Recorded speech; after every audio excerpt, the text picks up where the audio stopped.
ನಮಸ್ತೆ ವೀಕ್ಷಕರೇ, ಸುದ್ದಿ ಬುಲೆಟಿನ್ಗೆ ಸ್ವಾಗತ. ನಾನು ಪೂಜಶ್ರೀ. ಬನ್ನಿ ಇವತ್ತಿನ ಪ್ರಮುಖ ಸುದ್ದಿ ಏನೇನಿವೆ ಅಂತ ನೋಡ್ಕೊಂಬರೋಣ.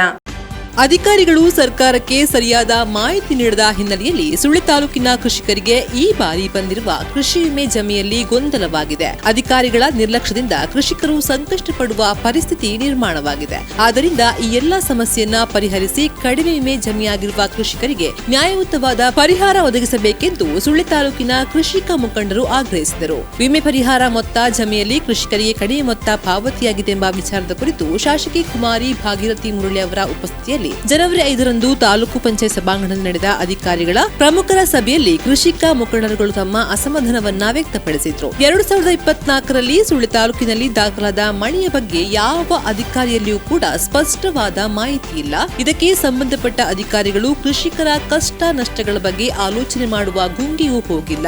ಆದ್ದರಿಂದ ಈ ಸಮಸ್ಯೆ ಉದ್ಭವಿಸಲು ಕಾರಣವಾಯಿತು ಎಂದು ಮುಖಂಡ ಕಿಶೋರ್ ಕುಮಾರ್ ಶಿರಾಡಿಯವರು ತಮ್ಮ ಆಕ್ರೋಶವನ್ನ ವ್ಯಕ್ತಪಡಿಸಿದ್ರು. ತಾಲೂಕು ಪಂಚಾಯತ್ ಕಾರ್ಯನಿರ್ವಹಣಾಧಿಕಾರಿ ರಾಜಣ್ಣ, ತೋಟಗಾರಿಕಾ ಇಲಾಖೆಯ ಹಿರಿಯ ಸಹಾಯಕ ನಿರ್ದೇಶಕ ಪ್ರಮೋದ್, ಕೃಷಿ ಇಲಾಖೆಯ ಸಹಾಯಕ ನಿರ್ದೇಶಕ ಗುರುಪ್ರಸಾದ್, ವಿಮಾ ಕಂಪನಿಯ ಪ್ರತಿನಿಧಿ ವಿನಯ್ ಸಭೆಯಲ್ಲಿ ಮಾಹಿತಿ ನೀಡಿದ್ರು. ಸಭೆಯಲ್ಲಿ ಹಾಜರಿದ್ದ ಹಿರಿಯರಾದ ಎಂ ವೆಂಕಪ್ಪಗೌಡ, ಸುಳ್ಯ ಸಿಎಂ ಬ್ಯಾಂಕ್ನ ಅಧ್ಯಕ್ಷರಾದ ವಿಕ್ರಮ್ ಎವಿ ಅಡ್ಪಂಗಾಯ, ಮುಖಂಡ ಸುದರ್ಶನ ಪಾತಿಕಲ್ಲು, ಮುಖಂಡರುಗಳಾದ ರಾಮಾನಂದ ಎಣ್ಣೆಮಜಲು, ಪುರುಷೋತ್ತಮ ಕೋಲ್ಚಾರು ಮೊದಲಾದವರು ಮಾತನಾಡಿ ಕೃಷಿಕರಿಗೆ ನ್ಯಾಯಯುತವಾದ ಪರಿಹಾರ ಒದಗಿಸಬೇಕೆಂದು ಆಗ್ರಹಿಸಿದರು. ಸಭೆಯಲ್ಲಿ ಮುಖಂಡರುಗಳಾದ ಎಸ್ಡಿಸಿಸಿ ಬ್ಯಾಂಕ್ ನಿರ್ದೇಶಕ ಎಸ್ಎನ್ ಮನ್ಮತ, ಬಿಜೆಪಿ ಮಂಡಲ ಸಮಿತಿ ಅಧ್ಯಕ್ಷ ವೆಂಕಟವಳದಂಬೆ, ಸುಳ್ಯ ತಾಲೂಕು ಕೃಷಿಕ ಸಮಾಜದ ಅಧ್ಯಕ್ಷ ಐಟಿ ಕುಸುಮಧರ, ಪ್ರಮುಖರಾದ ಅರಂತೋಡ್ ರುಡಿಕಾನ, ಕೃಷಿ ಪತ್ತಿನ ಸಹಕಾರಿ ಸಂಘದ ಅಧ್ಯಕ್ಷ ಸಂತೋಷ್ ಕುತ್ತಮಟ್ಟೆ, ಅವಿನಾಶ್ ಕುರುಂಜಿ, ಸುನಿಲ್ ಕೇರ್ಪಳ, ಎಜಿ ಡಾಕ್ಟರ್ ಲಕ್ಷ್ಮೀಶ, ಜಯಪ್ರಕಾಶ್ ಕೂಜುಗೋಡು, ಮಹೇಶ್ ಕುಮಾರ್ ಮೇನಲ, ಹೂವಪ್ಪ ಸಂಪ್ಯಾಡಿ, ತೋಟಗಾರಿಕೆ ಇಲಾಖೆಯ ಹಿರಿಯ ಸಹಾಯಕ ನಿರ್ದೇಶಕಿ ಸುಹನ, ಅರಬಣ್ಣ ಪೂಜಾರಿ, ವಿಜಯೇಶ್ ಮೊದಲಾದವರು ಹಾಜರಿದ್ದರು.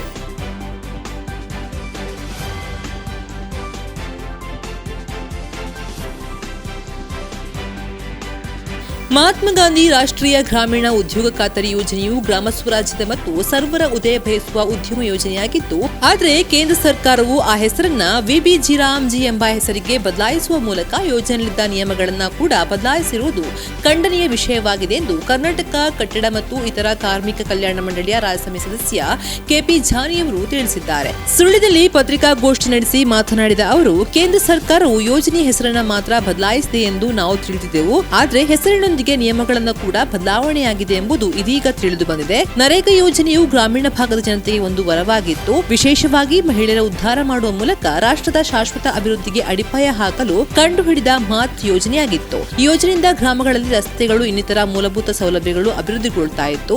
ಆದರೆ ಬಿಜೆಪಿ ಆಡಳಿತವು ಗಾಂಧೀಜಿಯವರ ಗ್ರಾಮ ಸ್ವರಾಜ್ಯ ಮತ್ತು ಸರ್ವೋದಯ ಎಂಬ ಆಶಯಕ್ಕೆ ವಿರುದ್ಧವಾಗಿ ವರ್ತಿಸಿ ಬಡವರ ಉದ್ಧಾರ ಆಗಬಾರದು ಎಂಬ ಉದ್ದೇಶವನ್ನ ಹೊಂದಿರುವಂತೆ ಮಾಡುತ್ತಿದೆ ಎಂದು ಅವರು ತಿಳಿಸಿದರು.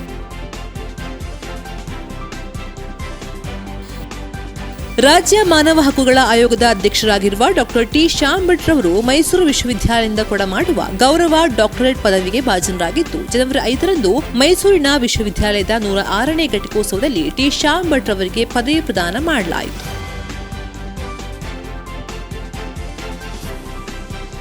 ಸುದ್ದಿ ಬುಲೆಟಿನ್ ಮುಂದುವರೆಯುತ್ತೆ ಸ್ಮಾಲ್ ಬ್ರೇಕ್ನ ನಂತರ. ನಮಸ್ತೆ ವೀಕ್ಷಕರೇ, ಸುದ್ದಿ ನ್ಯೂಸ್ ಬುಲೆಟಿನ್ಗೆ ಸ್ವಾಗತ. ನಾನು ರೇಖಾ ಸುಭಾಷ್. ನಾನು ದಯಾನಂದ ಕೊರತೋಡಿ. ನಾನು ಪ್ರಜ್ಞಾ ಸಾಲ್ಯನ್ ಕೇರ್ಪಳ. ನಾನು ಯಶವಂತ್ ಕಾಳಮನೆ. ನಾನು ಜಯಶ್ರೀ ಕೊಯ್ಗೋಡಿ. ನಾನು ಶಿವಪ್ರಸಾದ್ ಆಲಿಟಿ. ನಾನು ಪೂಜಶ್ರೀ. ನಾನು ದುರ್ಗಾ ಕುಮಾರ್ ನಾಯರ್ಕೆರೆ.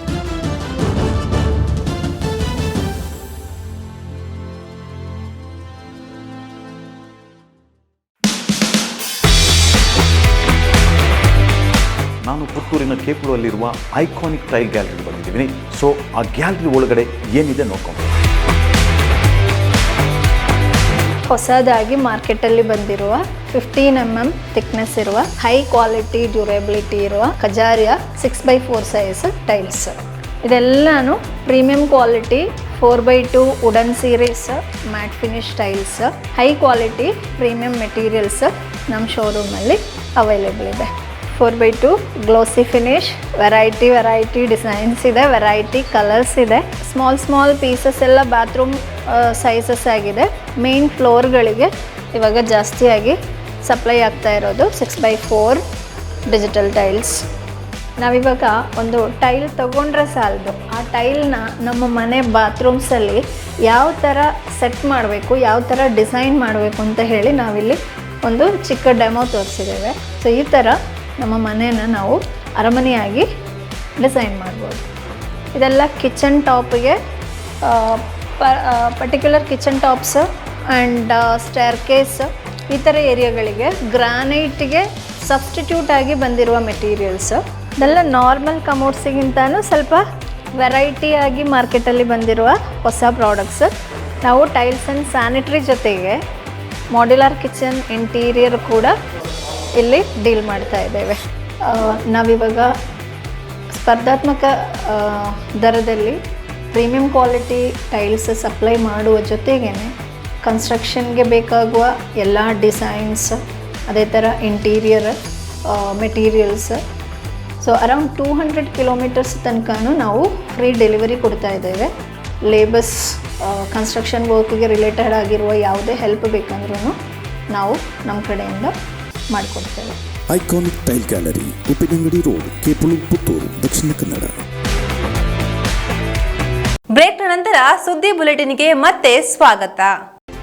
ಕೆವಿಜಿ ವೈದ್ಯಕೀಯ ಮಹಾವಿದ್ಯಾಲಯ ಮತ್ತು ಆಸ್ಪತ್ರೆಯ ಆಶ್ರಯದಲ್ಲಿ ಎಂಪಿಎಲ್ 2026 ಕ್ರಿಕೆಟ್ ಹಾಗೂ ಥ್ರೋಬಾಲ್ ಪಂದ್ಯಾಟ ಜನವರಿ 3 ಮತ್ತು 4ರಂದು ಎನ್ಎಂಸಿ ಕ್ರೀಡಾಂಗಣದಲ್ಲಿ ನಡೆಯಿತು. ಸಭಾ ಕಾರ್ಯಕ್ರಮದ ಉದ್ಘಾಟನೆಯನ್ನ ಕೆವಿಜಿ ಮೆಡಿಕಲ್ ಕಾಲೇಜ್ ಮತ್ತು ಆಸ್ಪತ್ರೆಯ ಡೀನ್ ಡಾಕ್ಟರ್ ನೀಲಾಂಬೈ ಕೆ ನಟರಾಜನ್ ರವರು ನೆರವೇರಿಸಿದರು.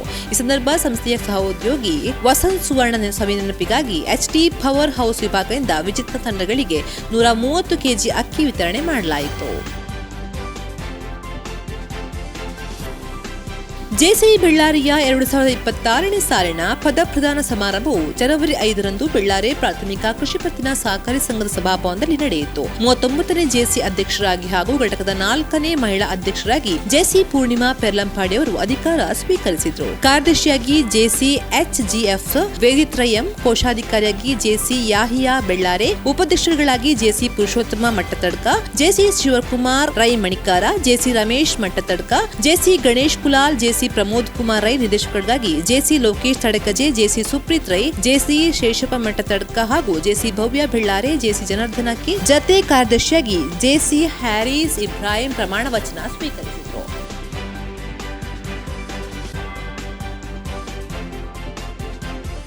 ಸುಳ್ಯ ಚೆನ್ನಕೇಶವ ಕಲಾ ಮತ್ತು ಸಾಂಸ್ಕೃತಿಕ ಸಂಘದ ಆಯೋಜನೆಯಲ್ಲಿ ಚೆನ್ನಕೇಶವ ದೇವರಾಜ ರಥೋತ್ಸವದ ಅಂಗವಾಗಿ ವಿವಿಧ ಸಾಂಸ್ಕೃತಿಕ ಕಾರ್ಯಕ್ರಮ ಜರುಗಿತು. ಜನವರಿ 5ರಂದು ಸಂಜೆ ಭಜನಾ ಸಂಕೀರ್ತನೆ ಹಾಗೂ ಕುಣಿತ ಭಜನೆ ನಡೆಯಿತು. ದೇವಸ್ಥಾನದ ಪ್ರಧಾನ ಅರ್ಚಕರಾದ ಹರಿಕೃಷ್ಣರವರು ದೀಪ ಪ್ರಜ್ವಲನೆ ಮಾಡಿದ್ರು. ಈ ಸಂದರ್ಭದಲ್ಲಿ ಬೂಡು ರಾಧಾಕೃಷ್ಣ ರೈ, ಸುಭಾಷ್ ಕುಕ್ಕಂದೂರು, ಮೋಹನ್ ಗೌಡ ಕೆರೆಮೂಲೆ, ಸಂಘದ ಚಾಲಕ ಲೋಕೇಶ್ ಎಸ್, ಸಂಘದ ಪದಾಧಿಕಾರಿಗಳು ಹಾಜರಿದ್ದರು. ಬಳಿಕ ಸ್ಥಳೀಯ ಭಜನಾ ತಂಡಗಳಿಂದ ಭಜನಾ ಸಂಕೀರ್ತನೆ ನಡೆಯಿತು. ಈ ಸಂದರ್ಭದಲ್ಲಿ ಕೆವಿಜಿ ಮೆಡಿಕಲ್ ಕಾಲೇಜ್ ಮತ್ತು ಆಸ್ಪತ್ರೆಯಲ್ಲಿ ವೈದ್ಯರಾಗಿ ಸೇವೆ ಸಲ್ಲಿಸ್ತಾ ಇರುವ ಡಾಕ್ಟರ್ ರವಿಕಾಂತ್ ಮತ್ತು ಡಾಕ್ಟರ್ ಗೀತಾ ದಂಪತಿಯವರನ್ನ ಹಾಗೂ ಸಮಾಜ ಸೇವಾ ಆಟೋ ಚಾಲಕ ಸುಧಾಕರ ಕೀರ್ಪಟ್ ಅವರನ್ನ ಸನ್ಮಾನಿಸಲಾಯಿತು.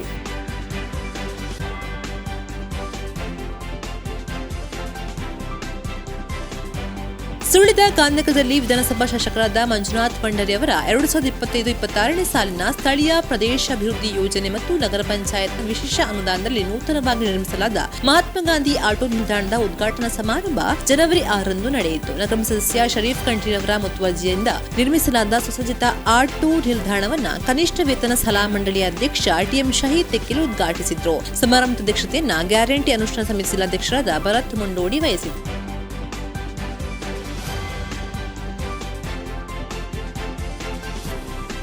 ಕನ್ನಡ, ತೆಲುಗು, ತುಳು ಭಾಷೆಗಳಲ್ಲಿ ನಡೆಸಿರುವ ಖ್ಯಾತ ಹಿರಿಯ ಚಲನಚಿತ್ರ ನಟ ಸುಮನ್ ತಲ್ವಾರ್ ಪತ್ನಿ ಶೀರ್ಷಾ ಹಾಗೂ ಮಗಳು ಅಶ್ವೀಶ್ವರೊಂದಿಗೆ ಕುಕ್ಕೆಶ್ರೀ ಸುಬ್ರಹ್ಮಣ್ಯ ದೇವಸ್ಥಾನಕ್ಕೆ ಇಂದು ಮಂಗಳವಾರ ಭೇಟಿ ನೀಡಿದ್ರು. ದೇವಸ್ಥಾನದಲ್ಲಿ ನಾಗಪ್ರತಿಷ್ಠೆ, ಆಶ್ಲೇಷ ಬಲಿ ಮತ್ತು ಪಂಚಾಮೃತ ಮಹಾಭಿಷೇಕ ಪೂಜೆಯಲ್ಲಿ ಪಾಲ್ಗೊಂಡ್ರು. ಈ ಸಂದರ್ಭ ದೇವಳದ ಆಡಳಿತ ಕಚೇರಿಗೆ ಆಗಮಿಸಿದ ಸುಮಂತ್ ಅವರನ್ನ ಕುಕ್ಕೆಶ್ರೀ ಸುಬ್ರಹ್ಮಣ್ಯ ದೇವಸ್ಥಾನ ವ್ಯವಸ್ಥಾಪನಾ ಸಮಿತಿ ಅಧ್ಯಕ್ಷ ಹರೀಶ್ ಇಂಜಾಡಿ ಶಾಲು ಹೊದಿಸಿ ಗೌರವಿಸಿದ್ರು. ಈ ಸಂದರ್ಭ ಸಾಕಷ್ಟು ಮಂದಿ ಪ್ರಮುಖರು ಹಾಜರಿದ್ದರು.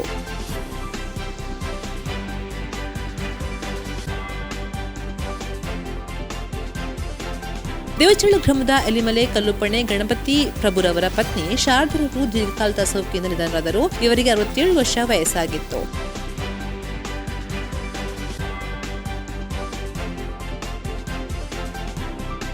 ಹರಿಹರಪುರತಡ್ಕ ಗ್ರಾಮದ ಕೆರೆಕೋಡಿ ಮನೆ ಸೋಮಶೇಖರ್ ಅವರು ಅಲ್ಪಕಾಲದ ಸೋಂಕಿನಿಂದ ಮಂಗಳೂರು ಆಸ್ಪತ್ರೆ ನಿಧನರಾದರು. ಇವರಿಗೆ 56 ವರ್ಷ ವಯಸ್ಸಾಗಿತ್ತು.